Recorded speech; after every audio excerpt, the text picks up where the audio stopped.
Welcome to the Masterclass Series, Anticipatory, Cyber, and Digital Diplomacy 2.0. Date 03-04 August 2026. For African diplomats. Courtesy of the Ministry of Foreign Affairs, Nigeria. Goodwill message by His Excellency Bosun Tijani, Honorable Minister of Communications, Innovation, and Digital Economy. Facilitated by Consultancy Support Services, CS2, Limited. info@consultancys.com. Copyright 2026. All rights reserved. Subscribe to build Africa's cyber and diplomatic resilience. YouTube at Anticipatory Cyber Digital Diplo. Let me start, of course, by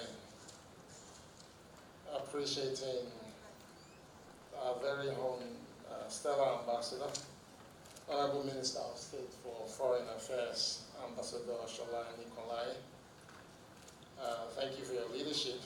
As you know, we're all proud that you've crossed to this side of our work.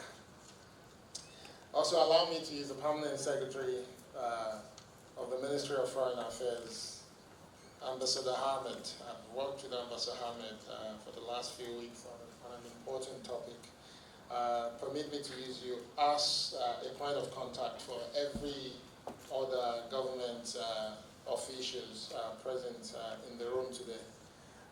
The British High Commissioner, I think I'm meeting you for the first time. It's a pleasure to meet you, and I'd like to also use you as a point of contact for the distinguished ambassadors, most of whom I've had the privilege of meeting, and members of the diplomatic corps in the room today. Development partners, ladies and gentlemen, good morning once again.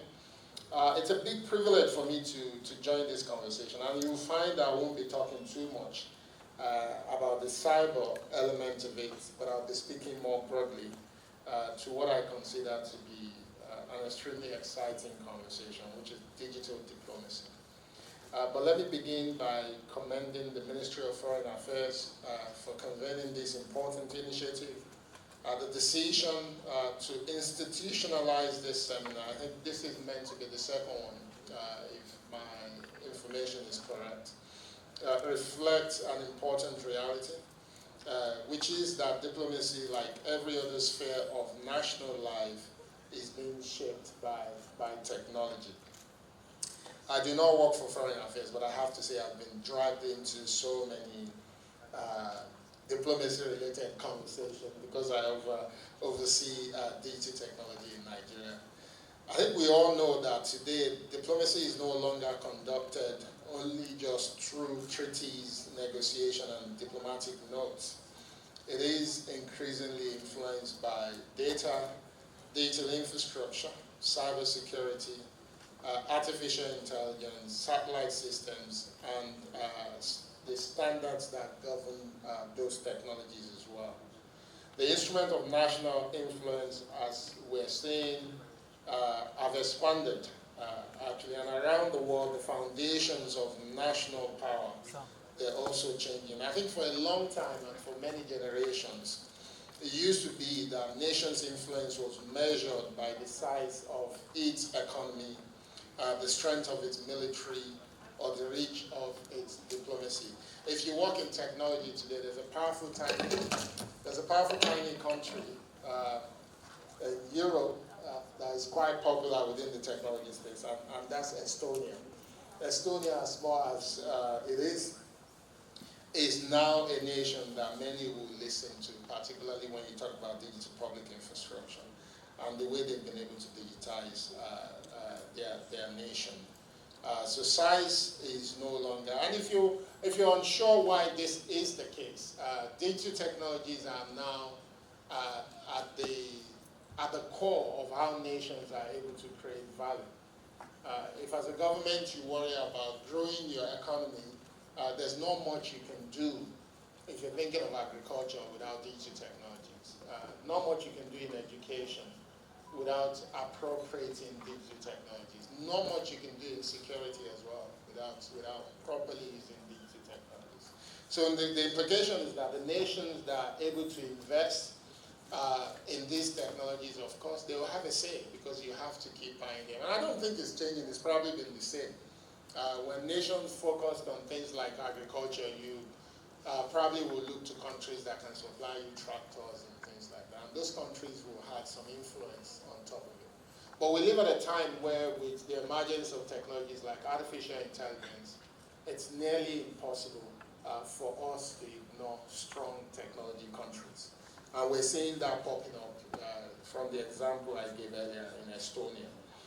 Not just Estonia, I think we've also seen that, yes, India is mighty, but since the emergence of ADA, which is a system that is allowing India to be able to distribute funding to people regardless of where they find themselves, using a unique number, India is also becoming extremely even more powerful when it comes to technology diplomacy, because many nations are now also looking to copy that model as well. So I think we need to think beyond the typical way of looking at diplomacy and start to see that technology is a major part of it. A nation's ability to build digital infrastructure, develop digital talent, secure its cyberspace, harness artificial intelligence, and also shape global technology standard is increasingly determining its competitiveness, resilience, and influence. I think we live at a time where digital capability is also becoming an important, as important to national influence as diplomacy, economic strength, and defense as well. I don't know that we're still prioritizing this in Africa, but I think it's something we should. It's extremely important.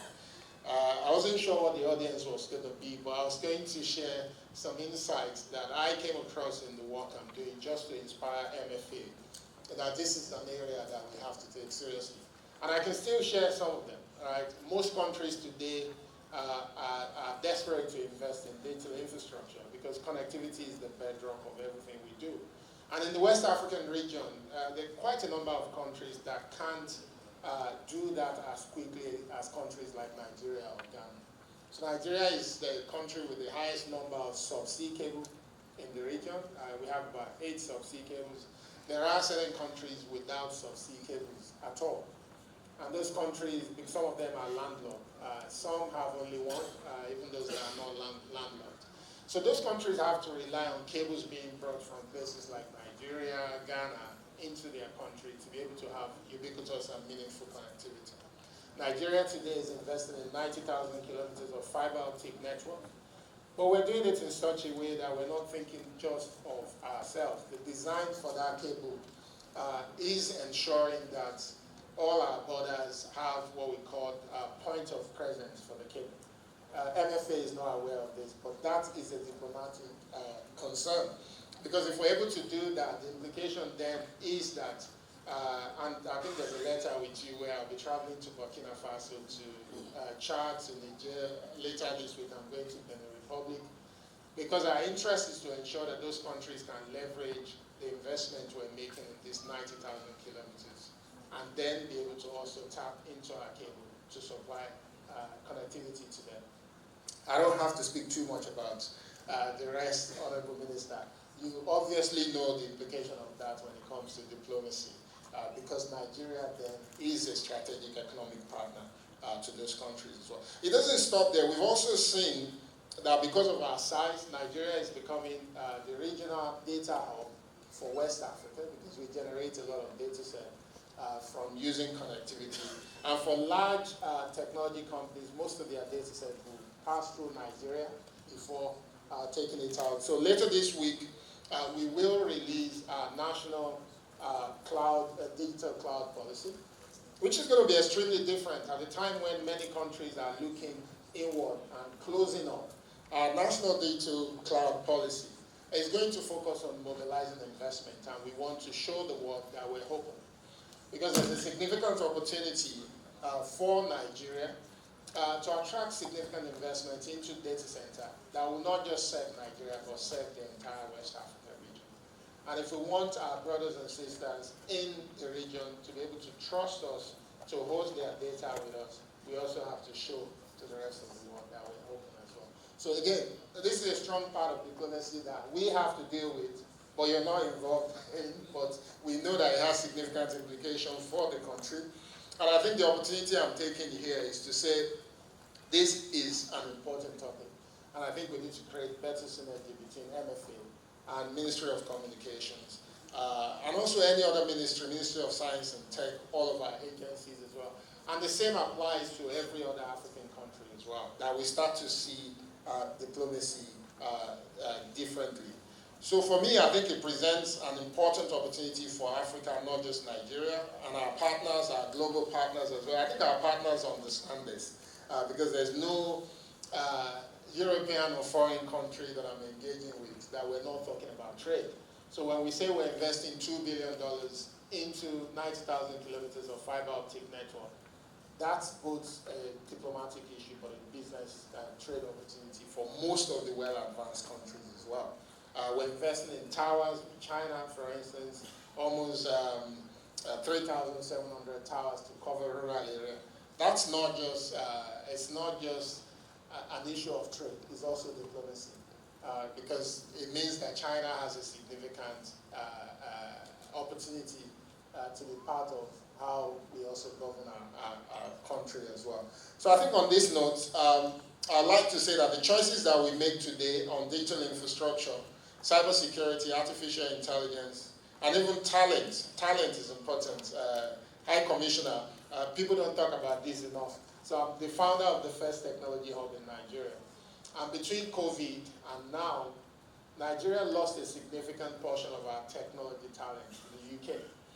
Because UK created a new a visa scheme for technology talent all over the world to be able to move to London. So even when we talk about immigration, we don't talk about the fact that Nigeria is actually a source of technology talent for countries like Germany, for the UK, for a lot of the European countries.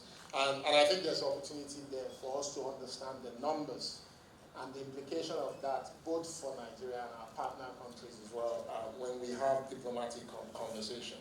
So let us therefore continue to be the Nigeria that is not only ready for the digital future, but one that helps to shape the digital future as well.